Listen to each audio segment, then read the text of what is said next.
Hey guys, it's Tom Bucks. Thanks for tuning into MST.TV. I've got a ruling segment for you guys. I'm covering 3 specific rulings in this video. The first one is going to be the final update towards Servant of Enderion versus Ash Blossom Joyous Spring. It's a 3-part saga. The first video I said yes, second video I said no, and finally the third one we'll talk about that very soon.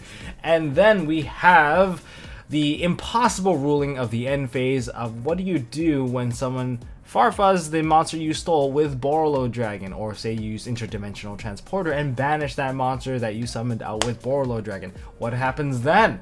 In fact, the answer may surprise you, and even some of the judges, they do get this one wrong, even among the forums. It's because it's not written on the text, so we're going to be learning something about temporary banishment within the context of Borolo Dragon. And the third ruling is the one that you guys have been requesting the most.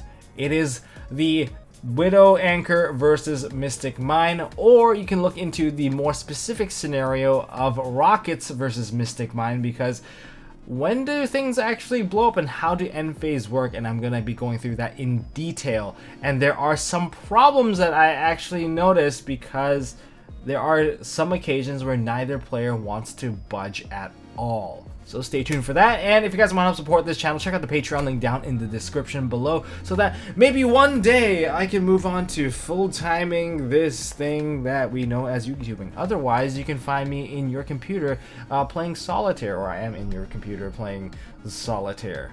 Oh, and also to my Patreons out there, proxies for Battle Wasp are out, so if you guys want to try out Battle Wasp, because we don't know when they're coming for TCG, and if you kind of want to try out a deck that is very reminiscent of some of the old school decks, Battle Wasp is something that is available on my Discord server, so you guys can definitely give that one a bit of a try.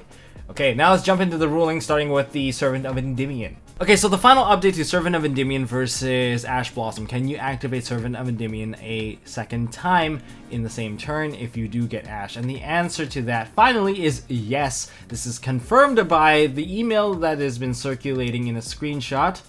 And according to YGO rules, yes, you can, because you did not summon out Servant of Enderion. Therefore, you can still use the effect again to summon her out again. And this is clearly an exception to what we know as the previous case. Part 1, I said, yes, you can, but that was because I lacked the knowledge. Part 2, I said, no, you can't, because I follow the rules of precedented knowledge. And Part 3 is, now we have an exception to that, which puts it back to Part 1. I know it's a little frustrating, but that is exactly where it stands. If you haven't gotten the update yet, this is kind of late to the party, but I'm just putting this into my own archives. It is what it is, and it has been supported by Julia Hedberg, which is Head Judge Lady. She has the ability to summon all the judges, and probably has infinite attack, probably more than Obelisk. So her words goes, she supports it, and she spoke about it, and she posted it on Facebook. So that also has a screenshot with both of these out. We can safely say if your opponent ashes your Servant of Enderion and you have enough spell counters to use it again, by all means, use it again. That's it. That's as simple as that one goes. Now we go on to some of the more complicated stuff. So, ruling number 2, we have Borolo Dragon versus temporary banishment of whatever that Borolo took. So if the monster that Borolo took gets banished by Farfa or Interdimensional Transporter, what happens then? Do you get to keep the monster, or do you have to send it to the graveyard? And the answer is you give it back to your opponent. Isn't that a bit strange? But there's multiple things that we have to establish here, and this is actually in the database, so I'm gonna see if I can break it down for you guys. So in the database, there is a specific ruling for this, which involves Firewall Dragon, Borolo, and Interdimensional Transporter. And the answer that they state is that you return it, and we'll break it down. Starting with the effect of Borolo Dragon, at the start of the damage step, if this card attacks the opponent's monster, you can place that opponent's monster into a zone this card points to and take control of it, but send it to the graveyard during the end phase of the next turn. I know that this whole text does not state anything about returning control, or you take control of that monster until the end phase. Or does it? If you read that very last line, but send it to the graveyard during the end phase of the next turn, because of that line, the precedent now, and in terms of the case, is that if that monster that you take control of moves to anywhere else that is no longer in your control, then that would be considered as temporary control. So you don't get to keep the monster. And temporary control combined with applied effects of temporary banishment then we get our full case here. So in the case there, if you use mind control, you take control of your opponent's monster, and then you banish it with Farfa or something, or they banish it with Farfa.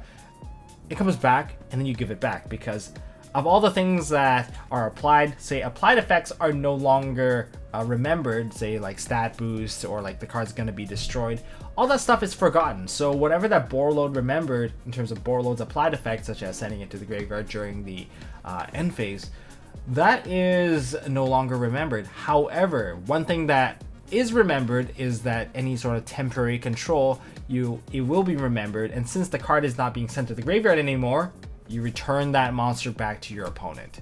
And here's the Japanese text of it, and here's the translation of that. So yeah, very strange, very unexpected rule, but yeah, basically impossible to know, because even if you read the card text, you won't know, and even judges make mistake on this one. But like, yeah, you keep the monster yet, because typically if you use like a Snatch Steal and then you Book of Moon your monster, you keep the monster. But this one is different because it's temporary control. And you have temporary control with temporary banishment, even though the monster does not state that it is temporary control. So this is our precedent case for, I guess this is the first one to come. Mystic Mind versus end phase effects. And how does that work? We're going to look into Mystic Mind versus a rocket monster that can summon out from the graveyard during the end phase. So what happens then? I have a, I guess, optional effect versus my opponent's Mystic Mind's mandatory effect to blow up, because both of us control no monster. But I definitely don't want to summon my monster out first, because then Mystic Mind's effect won't meet its trigger condition, and therefore we can move on to the next phase. Because what happens then? How do you resolve end phase effects? Or rather, yeah, both standby phase and end phase, they resolve in very similar manners if you have these types of trigger effects that are more like ignition. Because during these phases, there are these triggers that are like, during the end phase, do this. And if you have multiple of those, guess what? They don't stack into a chain because they're not simultaneous triggers. So that's why they behave more like ignition effects. And during the open game state, you can choose which one to go off first. And if you have a lingering effect from a previous effect during the main phase, and that during the end phase, you have to do something like return a monster to your opponent, well, you get to choose how you resolve your effects. So what about like mandatory versus optional?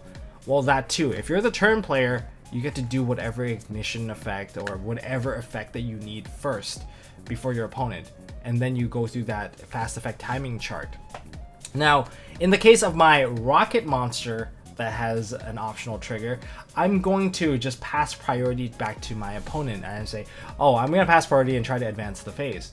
What about you? My opponent can say, oh, I'm going to pass priority back to you. Do you want to activate anything? Since both players pass priority, we can go ahead and check and see if we can advance the phase. And since I'm the one with the optional trigger, I'm not blocking the phase from advancing. However, my opponent with a mandatory trigger, well, they can't advance the phase legitimately, so they'll have to say, no, I can't advance the phase. I have mandatory business to attend to. And because of that, you're not allowed to stall in Yu-Gi-Oh! With the same moves over and over and over. Just because something is disadvantageous doesn't mean you can stall.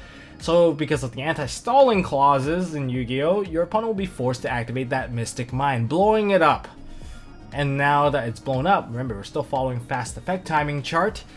We go down that chart and we'll be like at that point where, do you want to pass priority back to your opponent, or do you want to advance the phase forward? And at that point you can say like, no, I don't want to advance the phase forward. And then we go back to the open game state. In that open game state, we just activate our rocket monster now. And with our rocket monster activated, we summon out the rocket. Now Mystic Mind's gone and everyone is happy except for your opponent. And that's exactly how things work. To kind of summarize it, we just look into, you get to arrange which effect you want to go through. Just treat them more like ignition effects. If you have a lingering effect, same thing. You get to choose which one, how you want to resolve it in terms of the timing that you want it to.